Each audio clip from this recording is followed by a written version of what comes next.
We've done it.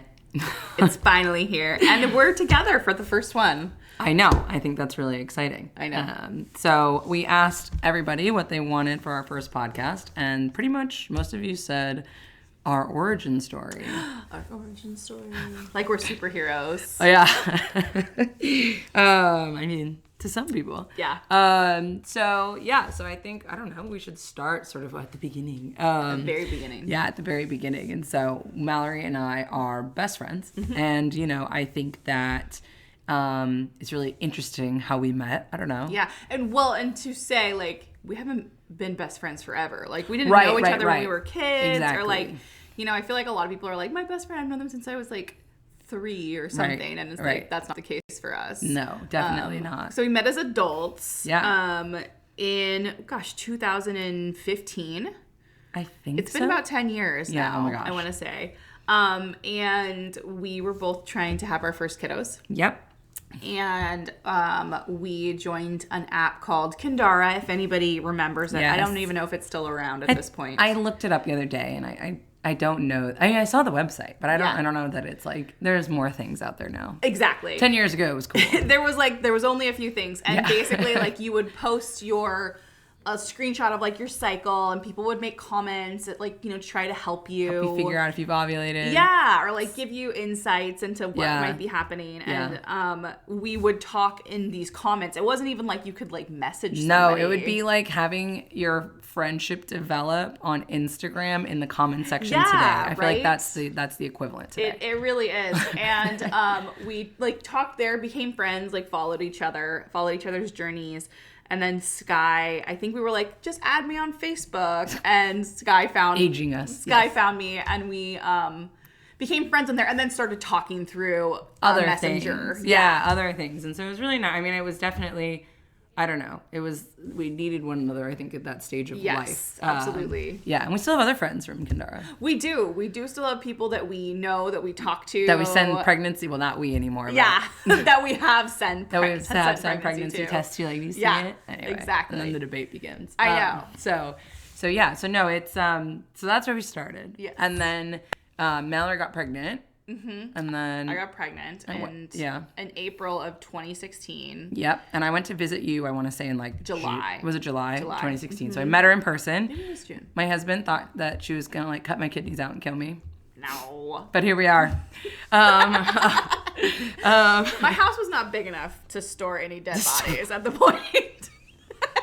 Still not big enough at this point. So and then, like, I don't know. So then we realized, like, we really were friends. Like, you could hang out in person and not hate each other. Exactly. And then I got pregnant like 6 months later. No, like in October. Right? In October, yeah. Mm-hmm. After my IVF cycle. So, So then we had our first kiddos, and then it just, like, you stay friends too. I think once you have kids, if you can connect and stay friends through that, then like. You can support each other through, like, the hard postpartum times. Especially for me. Yeah. That was rough. Yeah, it was really hard. Another Skye day. had another day, another podcast. Traumatic first birth, and that was really, it was difficult because I was far away, so we were long distance friends, yes, too. We still are. So, and we still are. But even farther, because I was in Portland, Oregon at the time, and Skye was in Washington, D.C., and so it was like, I had no clue what was happening, and that was hard. But it was good. I mean, it brought us closer together. It wasn't good. I won't say, like, it should happen again. But, it brought us closer together, I think. Yeah. And I think that that's also part of why our friendship is so strong, because we've gone through a lot of things together. A lot. And that's helped us. But getting back to our origin story. It's important, though, because I think it really does lead up to sort of where we are. I mean, I think, then... We went back and we were going through. I was like, I'm determined before we do this podcast to, like, review the messages and how Hope and Plum began. I can't tell you how difficult that is because of the sheer number. I started looking for the original name, Wanderlust, and that's. By the way, you came up with that. Did I? Yes, I thought it was me, but it was you. Oh, interesting. But we vetoed it. I'm just very good at thesaurusing. So I went back and looked at that because we would never say that again. No. And so then I was like, oh, and then I, like, dug back from there. That's wild. I know. And I wonder how many messages we have at this point. I want to say it's over 1 million. Probably. We should probably run the stat. We really need to, because, like, going back in our messages to, and I refuse to delete the chat because I can't. I'm like, no. I haven't saved in my computer because I needed space. Oh, that's smart. In my phone. Oh, okay. Well, long story short, I went back and I was like, how did this happen? And so for those who don't know, Hope and Plum is one of our companies. We have 2 now. Yes. One of our companies is about 7 years old. We started in 2018. And it is our baby carrier company. She is our pride and joy. She's growing.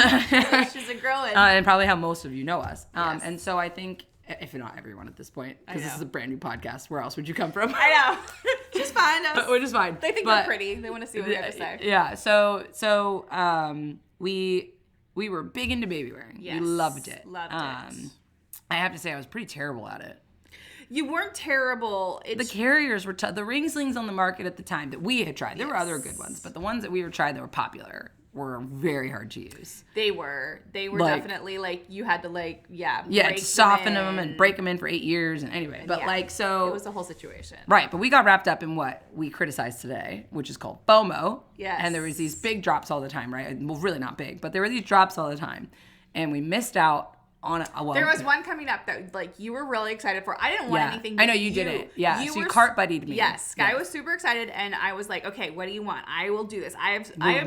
We were good at it. We hadn't missed a lot ever. We're notoriously. I have very fast fingers. Same. I usually don't have any issues. Like especially when we're together. Like one of us will get it. Yes. And so we were like, yeah, we're gonna do this. We're gonna get it like so quick, and it just didn't happen.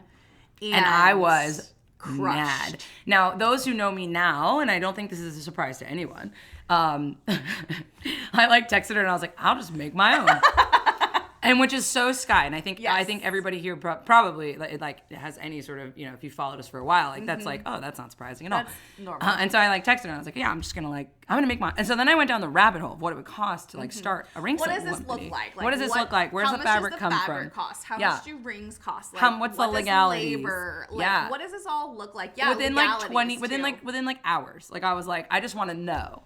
And it was like a hyperfixation. It was a hyperfixation. Yeah. And then I'm like, for 2 days, I'm chatting with Mallory about it. And then I don't know what happened. I was just like, I have the message. I was like, so do you want to join me? Would you like to join forces? So actually what happened is this guy was like, okay, I think I'm going to make some. And I was like, cool, I would absolutely buy some from you. I would totally buy that from you. And I was like, we were talking about making 5 each of a few different 30 colors. of 5 colors. Yes, 30 of 5 colors. We can tell those to our friends. It'll be super easy. Yes. Skye was like, I can tell them to friends. And I was like, yeah, I'll totally buy some. And then Skye was like, do you want to do this with me? And I was like, sure, I guess. Again, thinking very sure. Sure. I'm thinking this is 30, just 150 ring sleeves, not hard, a big commitment. Not this wild. is a minor commitment to my life. And then it just, I think that we did start with 150, really. We did. We had one seamstress, a friend of ours. Yeah. And we definitely But it was, we'll take a step back. Yeah. Because so then we're just like, it's just casual. Let's just do this. Super casual. And then we came up with a name. I think literally from that drop. We came up with the name, the concept. We did change things around. We have changed things around from the past few years. Well, but I meant even the name. Originally we started with Wanderlust Slings, but then did. there was a brand in the UK. There was. I don't think they're around anymore, but it doesn't matter. We love our name now. And so then we were like, oh, it's cheesy to have your name be Hope and Plum. But now I can't imagine it being anything else. I can't. It's one of those things, too, because at the time, again, still now, there's a lot of, and names. Yes. And we were like, oh, we're going to be one of the and names. Yes. But I feel like... But it worked. I like it. It works well. And it's special to us. Yes. I think and it also goes back to the origin story of us. Think about it. Yes. We were working to conceive our first, that's how we met. Not working, but. And if you it felt like work sometimes. Hope and Plum is, so a lot of people ask us this because they don't know. A lot of people are like, what's Hope and Plum? Hope is Skye's first kiddo's middle name, and Plum is my first kiddo's middle name. And so we were like, in retrospect, it's actually perfect. It truly is because we that's how we met over especially trying to get these first kiddos, and then they were so important to us, and they still are obviously, but then they now are part of another important thing in our lives, which is our business. Yes, I agree, and so I actually think it's perfect. It is. But all that to say, I think literally from FOMO drop loss. Yes. And we already had an issue with Baby Carrier World. To be fair, I think it wasn't the only there was a lot of things that I think we had issues with. But it's hard when you're just like, this is the thing that I like and I want and I really want to like this, but they're just not.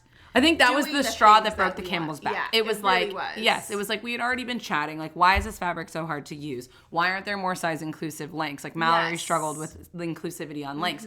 Why are these designs so plain? Mallory's so are really boring. colorful. I mean, I'm You're getting there. I'm getting look there. at this wallpaper. This is Skye's house. So like lovely, beautiful. But I do feel like, yes, I think it was like, why is everything boring? Why is size very- inclusivity not like, or even if somebody offered a long length, why are there not plus size bodies in this space, in your photography, in your marketing? Agreed. Why don't you reshare plus size bodies? And this Yes. is still an issue in the baby carrier world, which is wild.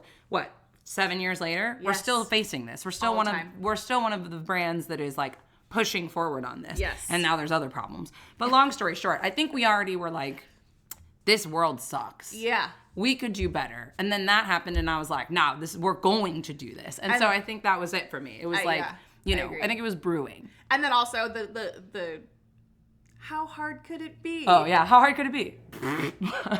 The phrase that will live in infamy of our lives. Everything we do. How hard could it be? Archer Wren, how hard could it be? How hard could it be?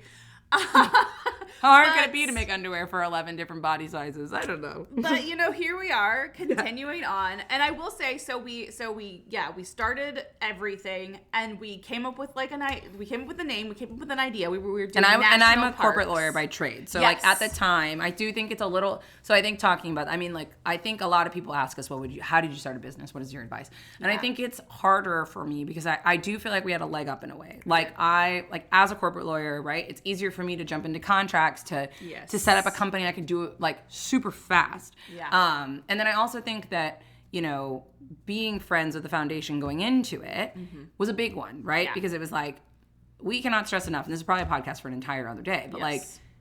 it's like a marriage almost. Like it is so important to be open communicators. And I think the business, it was like the perfect time in our friendship because we weren't like entirely stubborn and set in like certain ways. Like I don't know how to describe it. Like we still had room to grow and evolve as friends. Well, everybody does forever, but you know what I mean? Like those early stages. I think we had, so we were still in the early friendship where it was Right. like you would say something and I would be like, okay, that's how, like, if that's how you feel, I'm okay with going with that. Like, there wasn't a lot of, like, back and forth. We weren't in, like, the sisterly phase. Right, Do you know what I mean? right. Like, we were very good at listening to each other because we were still just, like, this is, honeymoon stage. yeah, this is, like, a newer friendship, again, and it's a Pretty close new, friendship. like 2 years, yeah. Yeah, so, but it wasn't, like, it wasn't, And you're long distance, Yes, which is exactly. huge. Because I really do think that adds, like, So we were very good at communicating. Yes, at we're already that good at point. it. Like, But I think that was a big thing too when you start a business. Sorry, but let me take one more step back. Yes. So I think that's something that's really important to recognize is that being a lawyer, like it's Yes. much easier to set up a brand. I agree. Because I did our trademark. I mean, I had to learn it. Skye but did a lot of stuff. Yeah, for I had us. to learn And it still and the does a lot of stuff contracts. for us. Yeah, I still do them all are legal. And I Yes. think that's, well, within reason. I also outsource to people. But again, Yes. another day. But I think, so long story short, I think that was a lot easier. But yes, I mean, from conception, I think it was like, what, May 12th-ish or 8th or something? And then I think we were incorporated by May 13th. I believe so. So it was like, it was so fast paced. I mean, think about that. It was like, want to start a company. Let's do it. Okay, cool. We're gonna do that within like a couple hours. Great. A couple days, and then Yes. like, okay, want to join forces? Yes. Okay, cool. Now come up with the name. And I swear it was just like rapid fire. It was like we would ask people, we would crowdsource the name, and then they would give us ideas, and then it was like, actually, we already came up with another name. It was like so fast, and then we had to come up with a logo. I feel like that's a normal thing too, especially For like us. Yeah, I like to like ask people things, but I'm not necessarily looking for their opinion. It's just like the vocal, brainstorming. Like I need to talk it out sometimes, and that was helpful. But yeah, I mean It was helpful to figure out what we didn't want to name it.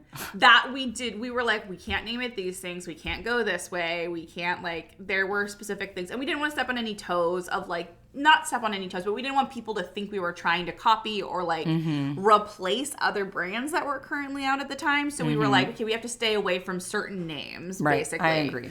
And we didn't want to call it anything with baby in it, because I think we also wanted the ability to Pivot. We've always wanted the ability to pivot. And that's always been, I think, a big hallmark of Hope and Plum is our ability to be nimble and adjust for things that are happening. I mean, to be fair, we only make baby carriers still. Yes, and accessories, but like. Yes, but it still was nice to have that ability. I agree. It was. And I mean, we'll never change it now. No. Oh gosh. Now that we're dug in. No. But yeah. So then I think, then we started, and then it was just like off to the races. I mean, it was like, I think prototypes were made within probably a month or less. Yeah, we got like samples of different fabrics, picked colors.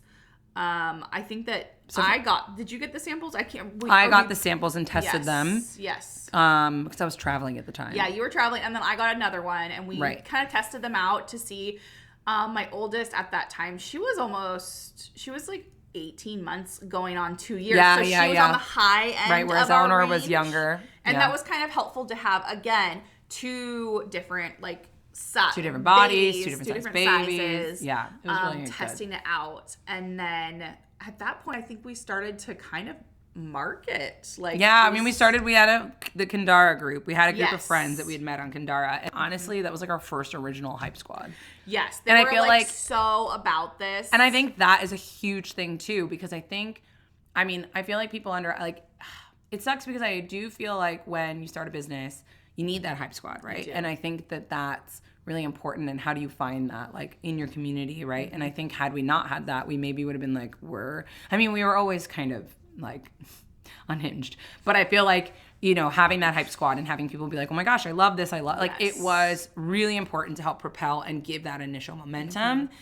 Because when things get hard too, you need that too. And I think that's why we like having business partners. But I don't know. So it's, but I think from May 8th, from our idea to launch was we launched June, July, August, September, 4 months, which is pretty wild.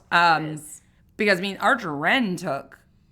Margarine was still pretty fast too for a brand. But I think, it was I don't know, it's similar. It was February to almost, Margarine took 9 months, but to be fair. We also had, I was going to say. Which is interesting because it's our second brand. Yeah. But it took twice as long to get off the ground. It's true. But we were busier. Yes. And we really didn't want to yes, it was part of it. And we were also just really trying to get that first. We knew how important it was after having a brand.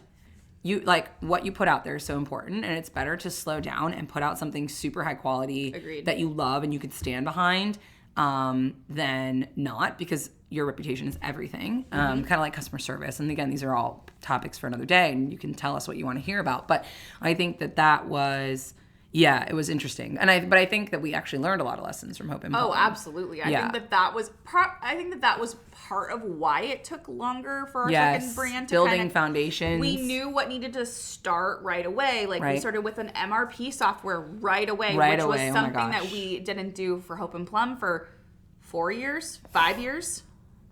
No. 5, at least 5 years. Yeah. It was wild. We were doing everything on spreadsheets, and it was, honestly though, I was very good at it, but Skye was very, very good at it, but once we got to a certain size, I couldn't fathom doing it today. Could not continue doing it. No. And so that takes time. Nobody knows what that is. MRP software is basically what you put your raw materials into, and then you it's like the brain of your inventory. Yes. Yeah. It's how you keep track of your raw materials. So and then when you buy something else, it consumes it, and then so it's really important. Yeah, it's kind. It's very important. Otherwise, it's the ingredients. It's the ingredients in the final product. Yeah. It's really important. And that was really important for us to start off on good on a good footing, because we knew these things. We learned these things. And Archer Wren, we went way bigger. Archer Wren, we ordered thousands of units out of the gate, which was a lot. Very. So if you look at it, right, 150 drop. Yes. Versus. For our very first. Was it really? I think it was 300. No, I think it was we should go back and look. We should have looked. We will. It could be closer. I feel like it was closer. I feel like we decided that was too little. Yeah. With all the different links and stuff. It's true. And we did start. So for our first drop, we had 2 links. 2 links. That was important to us, and they cost the same amount. Short, long, yeah. Short and long at the time. We've gone through many iterations of that, too. We've gone through so many iterations of lengths. 74 inches and 90 inches at the time.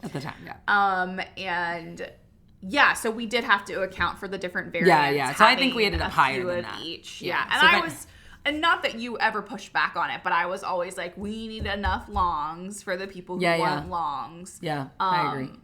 And I still push for that. But again, there's no pushback from you. I'm just like, remember, we have to think about this. Yeah, but then there's other issues now. Yes, but anyway, agreed. A different conversation for another day. But yeah, I mean, I think it's wild to think about. I remember our first drop. I was traveling like the day it happened. Oh, it was shocking. It's very us. I was traveling. I was in Minnesota because we were about to move to Minneapolis. And I was like doing everything from our phone, and I was like, what's happening? Like Skye was like, oh my gosh, it's happening. Like I remember like drops are anxiety inducing. I still get like, I'm not as anxious for Hope and Plum drops now, but like Archer Wren just dropped swim, and I was just sky high anxiety. It was so much because it's your it's this thing. It's like, do people believe in your vision? Do people see it? Like, did you market it enough? Especially me as like the marketing like side. I think it's like, oh my gosh, like, did I do my job well enough? Like, See, and then me on the other side. That's I think the what makes fulfillment and customer service and QC. Yeah, and that gets and that's like a whole other anxiety inducing side. And I think that's what makes it good though, is that we both have like very different worlds. And we tip into each other's all the time. But I think we're both very hyper focused on our own individual spaces, which is important because then it's like you get that full universe of a positive experience, because there's not sort of one person. There's pushback, there's push and pull. And I think that that's really important. Otherwise, you would end up in sort of an echo chamber. I agree. And in your own brain. Yeah. And we decided with that first drop, and kind of in general, so Skye did and still does handle a lot more of the behind the scenes things, so like marketing, things that can be done kind of from afar. Yes. Computer work, like all the inventory. Yeah. And then I kind of handled more of the fulfillment side, so like the QC, the fulfillment, at the time getting fabric to our home sewists, making sure that we had all of the ingredients to make our products at the time. The physical. Oh my gosh, do you remember when we used to have people email our regular email instead of having oh my gosh. Yes. I will say this is not a business advice podcast. However, please, right out of the gate, invest in a customer service software. Oh yeah, that too. No. Oh. No, I know what you're saying. Do not run your customer service through your Gmail, please. Don't do it. You will lose things. It's just it's not good. You need a ticketing system. You need a ticketing system. Yes. And there's some great inexpensive options when you're small. They get really expensive when you get bigger. When you have a certain amount of tickets per month, you get locked in, and it's like, oh, I'm sorry, what? How much? Same with email software. Yes. Oh my gosh, I'm obsessed with our email software. Emails, like it's we love it, but man, when you start on our stack, on our software stack, like the sheer. It's hard too, because you're like, I need this thing to do this, but there's nothing out there, so you have to pay money, or like I don't know, we have a lot of software solutions, and it's a lot, and we call it our tech stack, and it's like. So we're always very mindful of what we add to the tech stack, because we don't want to just it's like having a bunch of subscriptions you don't use. Exactly. We try and minimize that. And we try and have, but like also the power of, it is important. Like, from a community building perspective, which is wild, we recently just got a social media software, which allows us to dump in. We should have had that so long ago. But it allows us to dump another piece of advice to not. Yeah, like dump in, get something. We need to have a list of like, if you want to start a company right now, here are the things. Here are the things we would do. Although Archer Wren doesn't do that, and we probably should bring it over. Probably should. But it's a brand new software. We just started. True. Sorry, we went off the path. This is not our origin story. No. But we're like, if you are gonna have your origin story, we're gonna make sure you kick off right. So I think that's it is anyway, but it is. I don't know. It is wild to watch it grow. But so I think, but that's again, another day, another discussion, software, tech stacks. Yep. But that's how, and then now we have, gosh, I have 4 kids. Mallory has 3. Yeah. And we're still long distance. Yes. And we have another brand now, Archer Wren, also our children's names. Which we've talked about. Yeah. A little bit on here. Yeah. But it's wild. To go from 10 years ago, Like, hey, looks like you ovulated. How many times did you baby dance with your husband this month? So immature, it almost feels like. Now I'm like, oh my God, we really called it this? Yeah, we did. So silly. Well, we shortened it. We just would say BD. BD. Yeah, BD.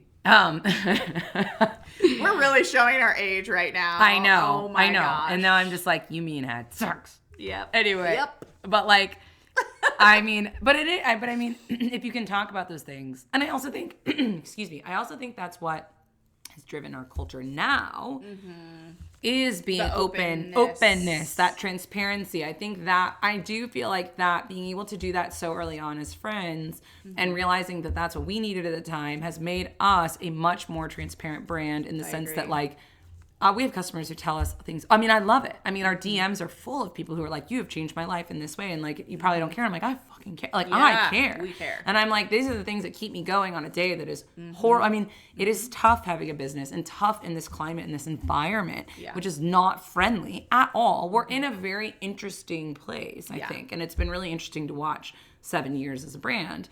To just kind of watch the world, like evolution, the evolution of like, everything. You see, we have friends that are no longer in business, and like, or we've surpassed certain friends, and it's like, it's interesting to watch, and it also is like, it's anxiety inducing too, but it is like, I don't know, I think it's a tough space, and so I think being able to have customers who feel comfortable enough to send us pictures, like.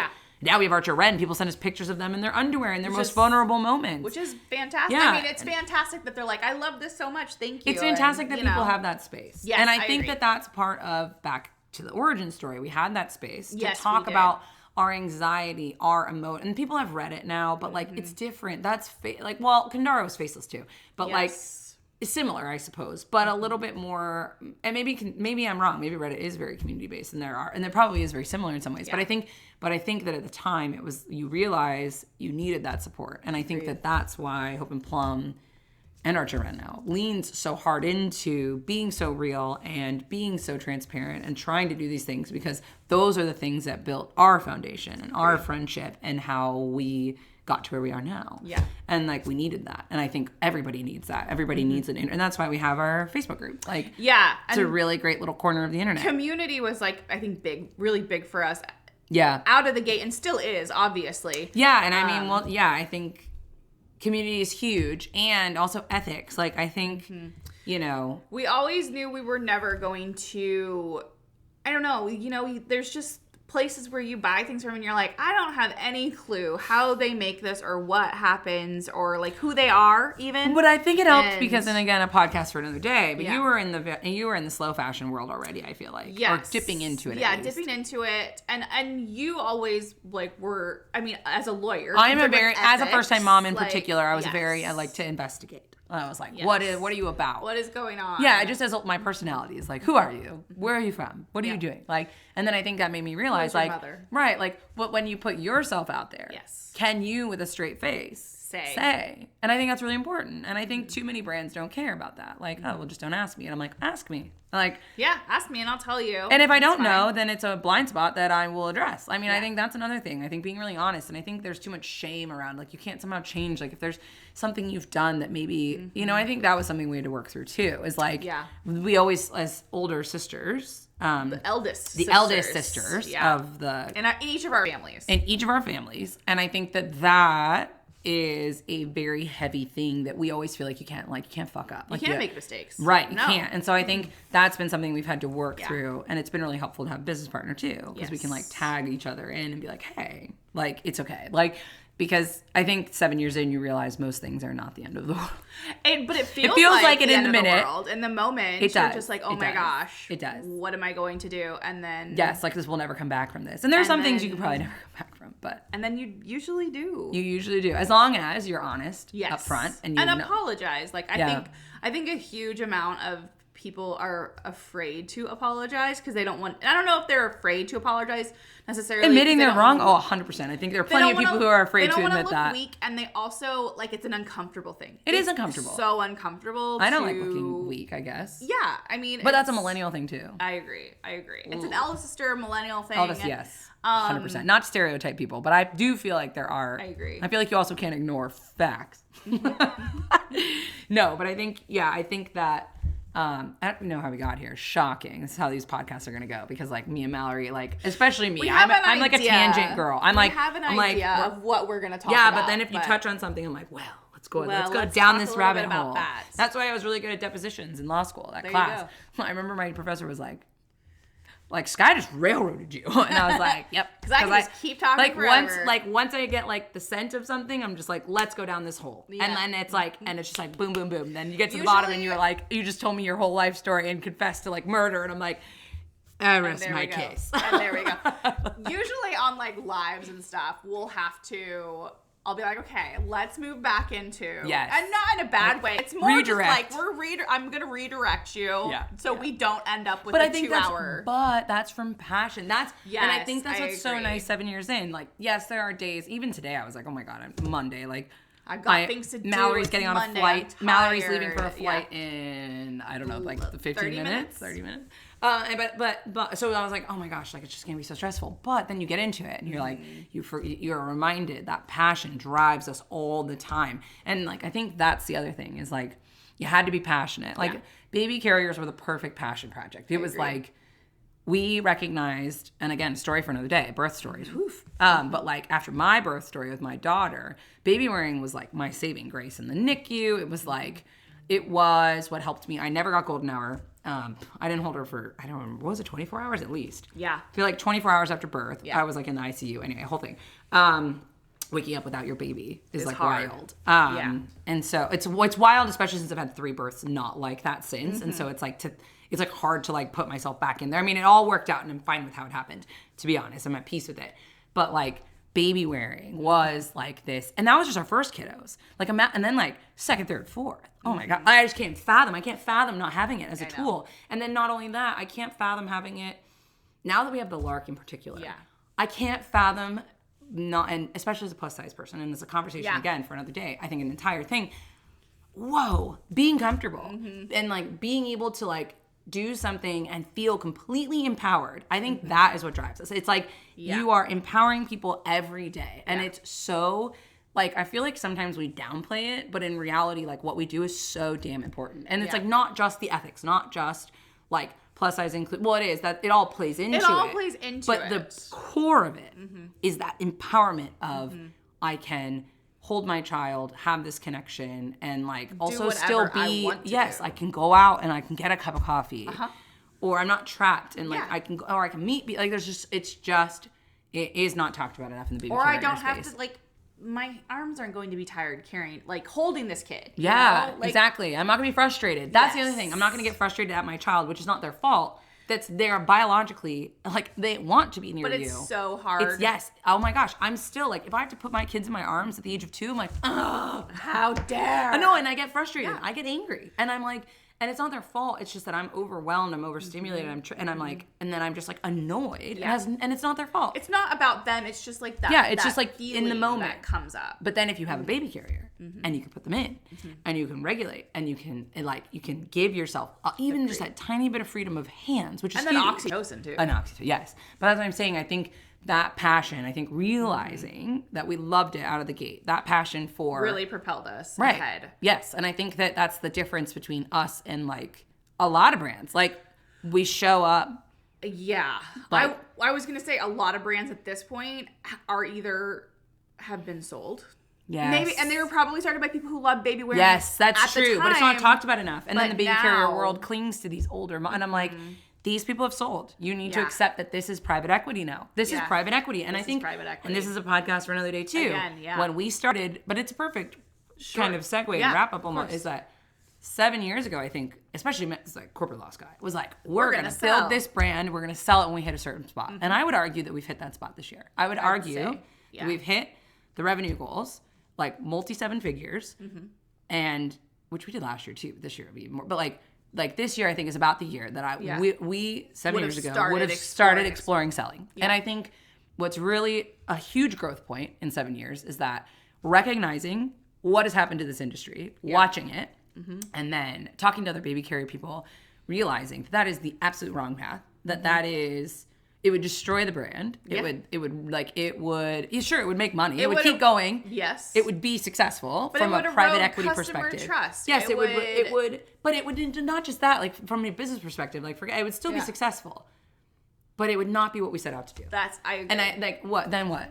We'll just sit on our hands and do nothing. And watch our brand. Like, I think I couldn't do that. I mean, sitting on our hands and doing nothing sounds kind of nice, but also, Skye would We could also just work on delegating more. Yes, and we have. And we've really, like, before it was literally the two of us doing Yes, and now we have, like, 25 people, 7 years later. Except making the carriers. That was the only thing we haven't done. We've never done and never will. Like, personally. I cannot sew a straight line. Personally, hand making the carriers was not something that we had ever done.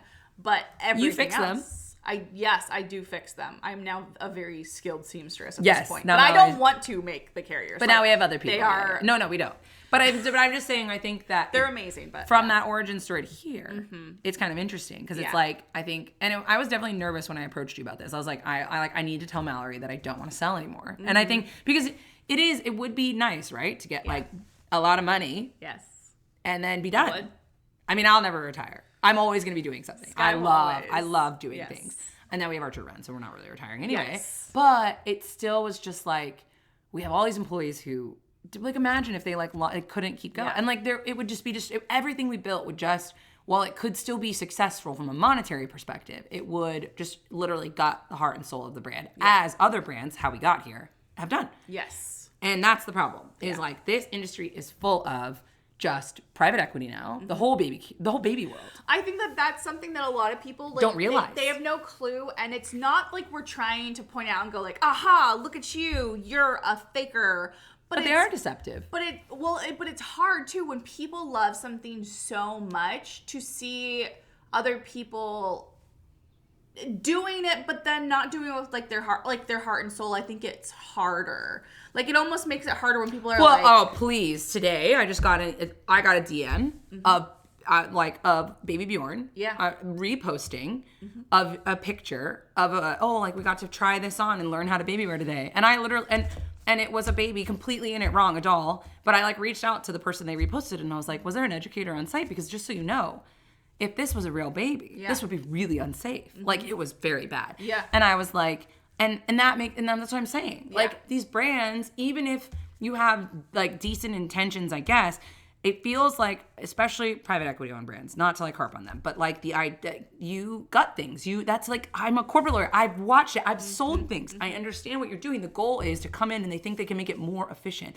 But what does that mean? That means you lose things. What makes it like what you're makes gutting it good. things, right? You're trying to run it as lean, and we run lean, but there's a difference. I think when you're passionate about it, we run lean, but we're like never going to sacrifice the community. Like, when we say we run lean, we just mean me and Mallory just do more and step in where necessary. We run lean, but we give the people that work for us a lot. We pay them well. We give them benefits. Like, there's a lot of things that we will sacrifice to have good things, to have quality. But I feel like that would get stripped away. Things. Agreed. It would. It's kind of like our baby wraps and our med-eyes. Like, when I remember when we brought it up to people, and we had mentors, and they were like, well, why are you selling this? This is dumb. And we're like, because there is a need for them. And like, we understand that they're not our big money makers, but like, that doesn't matter. Like, yes, their margins suck and it's not great. And if you were any other brand, you'd kill it. But like, we need a plus size wrap. We need a petite size wrap in the world. We need a plus size med-eye. We need a petite med. Like, we need these things. And so, no, we're not going to just cut them because, yes, it makes business sense. Yes. And so, like, yeah, they are a pain in our butt.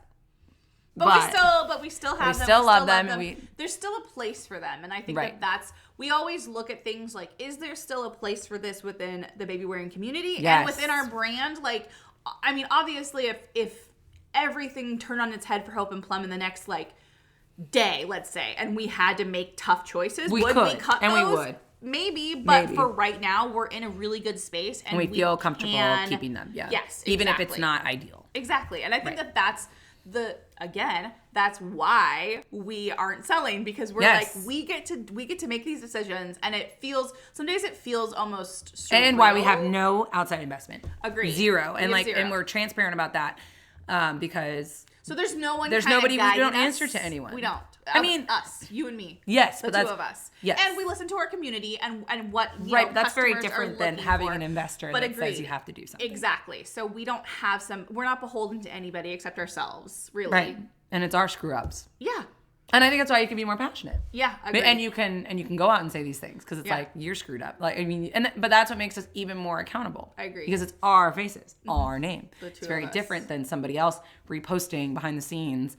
Like, and it's exhausting though. I mean, it is exhausting because the teams, like the amount of people that have to touch something sometimes is wild. It is hard. But it's worth it though. It is. It is so worth it. I think that at the end of the day we say it's so hard, but like it is, but it's worth it. Because I think running any business is hard, though. I think you just need to decide. It's hard, but running a business with intention and ethics is 10 times harder. You'll never convince me otherwise. No, I agree with because that. You just don't sleep. Like, I can't sleep at night. I'm like, oh, okay, if I find out something, like Uline, okay? Like, once it's in my head, I am not the kind of person who can just forget about it. It's like, I understand. Like, I know it'll be hard. We need a solution. Yeah. And so, like, yes, it will suck. Yes, it is easier or convenient, whatever, especially when you're in this explosive growth stage and it's like, pivoting this will be very difficult. Yes. But it doesn't matter. And I think that's the difference of running your brand with intention and ethics. It's like, it's hard to, you're always like, you're always thinking, how can you do better? Yeah. Paid PTO for part-time people. Yes. That's not common. That really recently. Yes. That's not common. And honestly, I felt bad for a while. I was like, oh my, like it's fine. But I definitely felt like it was a blind spot. And I was like, dang. And then I felt bad but it's fine. Like, we also have grown so much so fast that, like, but we it's have just that ability. I think also part of it is like there's certain things that we want because of our, like, how we think and our ethics and like our personal moralities, but sometimes we can't always do, but eventually we get there. And I think that's where we need to kind of that's where I struggle. Yes, I know. Like that. Cakes recently really announced their childcare stimulus or credit. And I was like, I love this. I want to do that. But and then I felt guilty that we couldn't do it. But then I looked at like their numbers and I learned more about their brand and they're awesome. Like, it's great, but they're in a very different stage. They are in a very different, they've grown explosively and they introduced it when they could responsibly. Yes. And I think we're not there yet, but is it a goal? Yes. Yes. And I think that's the thing but that's what I love about, especially women within the space and ethical businesses that are successful and why people need to support ethical businesses is because it's inspiring. Now, I'm like, cool. I want to be like Cakes. I like what they've done. I'm inspired and I want to get there. I want to get to that place. And I think that is what we want to continue to foster and encourage and support. Yes. And by doing ethical brands and demanding accountability, that is how you get there because, I don't think like Target is inspired by that. No offense, Target. All the offense Target right now. True. But let me pick a worse brand.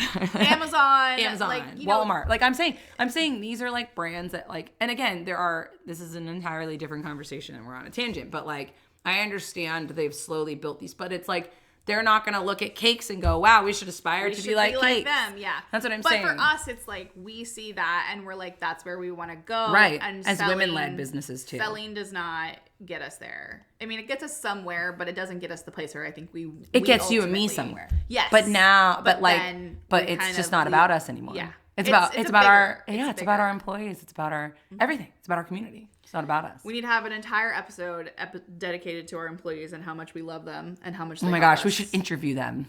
Oh my gosh. There's so many people though. Oh yeah, it'll just take forever. It would take forever. We have a lot of people working for us now. It's wild. Again, it's wild to think about. But it'd be fun. Like Justine, who's been around forever. I know. We love Justine. We love Gianna too. And we love everyone. Emily's been around since the beginning of time too. Emily has. Yeah, I know, but there are some people, and we love everyone. Kate. But Kate, yeah. Been with me but it's forever. be fun to hear their perspective of how Hope and Plum has grown, and maybe what we maybe could have done better, or what we've done. You know what I mean? How we've improved. There's a lot of things that we could have done better. At the time. And I say that in retrospect. In retrospect, yeah. But that's always hindsight's always 20/20. You can always see everything that you should have done differently. Yeah. But I think we are in a good place, and we are constantly striving for better. And I think that's a big difference the key between us and someone else, like a different brand, any other brand, like other brands in general. Not even one specific. I'm just thinking we're constantly the goal trying. Isn't right. I think what's nice now, though, I will say, is that since we've reached a certain level of sales,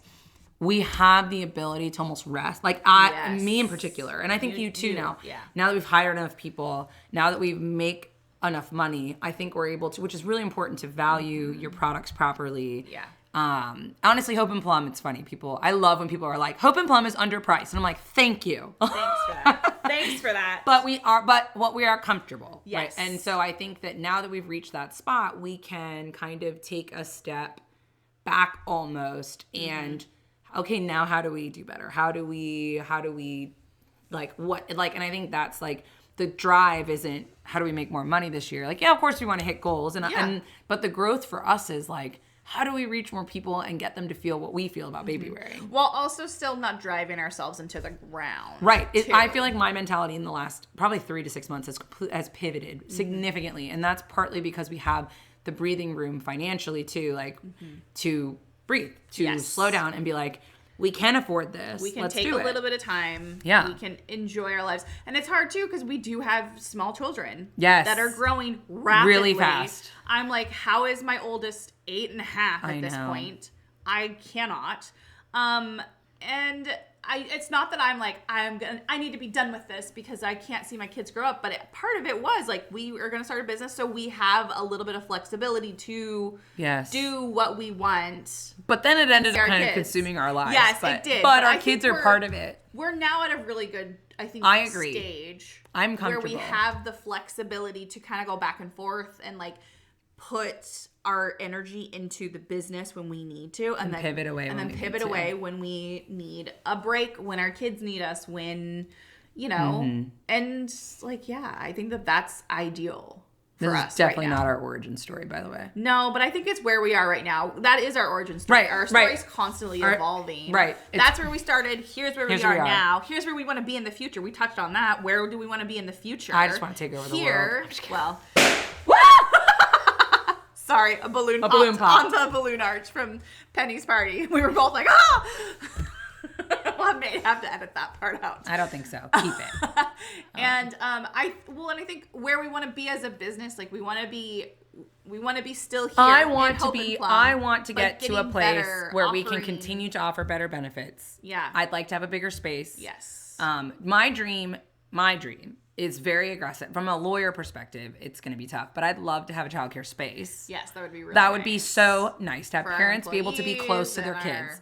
That would be my dream. Yeah. And I think responsibly, it will be hard to achieve because there's a lot of legalities that go into it. For sure. A childcare space. Yeah.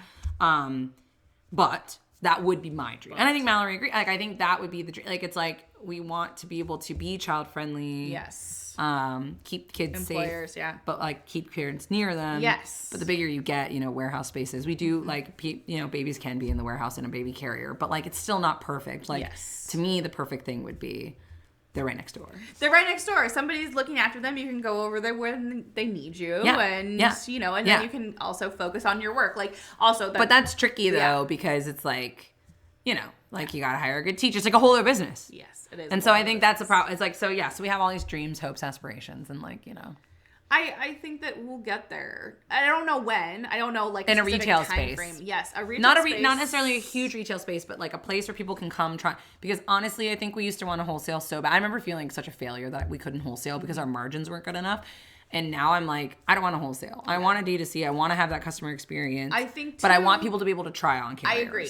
I think too for us, like wholesaling, letting go of like the education part is too much. I just can't. It was hard. Yeah, for the us. more, and we've been offered. We have. Like, let's be clear, some big wholesale opportunities. Oh, absolutely. And then once we learn more about it, we're like, will we be able to interact with them, make sure they can use their carrier safely? And they're like, well, we'll do it. And I was like, I don't know about that. We were like, no. I don't know about that. Okay.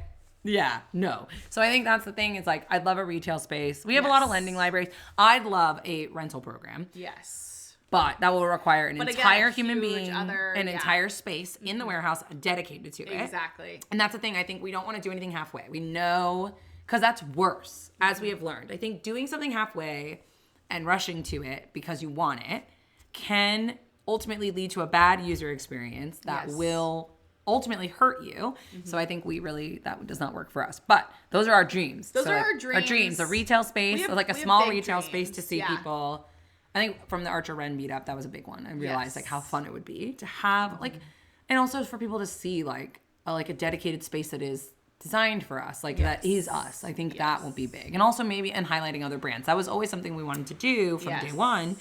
When we started the brand. And we have still. Like, we have brand friends that we promote. Yes, but I meant like, it would be nice if people could be like a one-stop shop and be like, look at all these great women-owned ethical things. That we love. That you'll love. Yes, within the space. Yes, exactly. And so that you don't have to think about it. Because I don't want to think about it. Yeah, I just want to be just able like to, tell me what the best is. there. That's why people are always asking us for advice. Like, where'd you get your dress? Where'd you get this? What are your favorite brands? It's like, because we care. And it's like, it's hard as moms to like, as parents to keep pivoting. Everything. Yes, it's exhausting. And so it's nice when there's a resource. And I think we are a good resource. We are. Anyway, so that's my dream. Childcare in some capacity. I mean, retail I'm good with space. that. Yeah. And then a rental program. Yeah. Yeah. I also wanted that keepsake program idea, but. Yeah, we'll get there. Yeah. Or we could find a partner. This is true. But we do have some great people who would be so good at it. We do. And it would be nice because you could also like, the fabric could be used for like all kinds of things. Yeah, it'd be fun. But anyway. Like, you can see how our brains, like, especially Skye. But that's why it's exhausting sometimes because it's like we have all these ideas. We have all these things we want to do. But we also know our boundaries. 8 hours in the working day, 10, 12 hours for Skye. I mean. It's not great. I'm working on it. It is something I'm working on. Yes. I feel like I took a big break on Saturday. Like, I didn't work at all Saturday other than prepping an entire party, but that's okay. This is true. We did prep the party, but that was more for like. It was fun. Fun. Yeah, it was good. Actually, it was kind of nice. I remember seeing you with my kids doing, and I was like, it's kind of nice to like be hanging out as true best friends that are doing something other than working. I don't feel like we're as good at that. We're not. But it is nice to like interact with children in a way, our kids and stuff, and like families in a non-business way, which again I think is very new. Even our friends and employees. Yes. Like, interact like going to dinner last night with friends and really not talking about business at all, even though we were with like an employee and a very good friend who like should work for us one day. She really should. When she's got time. We just need to find her we can find her some roles, but she also is very busy. Yes, exactly. But anyway, we like went through, we talked about one business thing only because it got brought up. Yes. But they were like, oh, this And it was more like history stuff, not necessarily It wasn't work in the moment. Yes, it wasn't like, oh, let's talk about this thing that happened yesterday or something. No. It was very much like, let's talk about this thing that happened a few years ago that changed our life. Yes. Yeah, so I think, but I really feel like that's recent. I feel like that was a very recent development. I feel like for us, like, I feel like this podcast, like, we're like, if we don't get it done. And this was also fun, though. This is a passion project. Yes, agreed. And it's not that. And we've been putting it off for 6 months because it's like other things took precedent, but at what point do you do the passion project? I think it's. You make time. You have to make time. You go to the airport very late. I'm going to the airport super late. I'm flying out in like a little over an hour. Is your lift on the way? It is on the way. Okay, it should be here in a few moments. Then I'm not pressed. So in a few moments, and we haven't ended this podcast. But anyway, so I was worried we wouldn't get an hour in. Absolutely wrong. Definitely happened. So yeah, I'm excited. This is a big deal. This was like we 8 months forever. This was 8 months in the making. 8 months in the making, and we finally did it. Now we have to edit it. Just kidding. I'm not gonna edit. I don't think I'm gonna edit things. I'm not gonna edit. There's nothing to edit. I think we might do a few tweaks, like maybe for background noise. Oh, background noise. Yeah, but that will take us like 3 minutes. And then we'll post. And that's kind of probably going to be moving forward how we're going to have to do it. Just because, honestly, we don't have time to sit here and, like, edit and, like, cut things. Like, but it would be nice for somebody on the marketing team to take clips and put it on the internet. Well, I think we could probably do that with this, too. Ooh. Anyway, so we'll see. We hope you like it. You will see us. It will be good. And we'll do another one. We will do another one. We're going to try and do it once a week, I think. And we're going to sort of plan out, like, again, rough ideas of what we'll talk about and kind of, say, like, here's what we're talking about and then kind of see where it all leads us. Because, again, and if we don't like it anymore, we could stop. Yeah. I don't know if that'll happen. But I think we have a lot to say about a lot of different things and not always about business things, too. No, this is definitely not that. I think that's just the natural start for us. Exactly. Because that's a big part of who we are. Exactly. But there's lots of things to talk about. I know. Any hoozles. All right. Well, it was absolutely awesome chatting. Yay. And I cannot wait to get I'm this glad live. we did this. I am too. I honestly feel better. Yeah. I feel like a weight is off my shoulders. I know. Everyone's been asking for it, and it's not that we don't want to, again. So here it is. It's here. We don't have a name. Oh, wait. Don't we have a name? I forgot. I forgot it. Someone gave a good name, and then I forgot it. We'll figure it out, and we'll put it in the intro to this. Shoot. So you'll have seen that before we have figured it out. But did we have a name? I don't know. We'll see. That's perfect. I know. Absolutely perfect. We love you all. We'll talk love again you soon. Yes.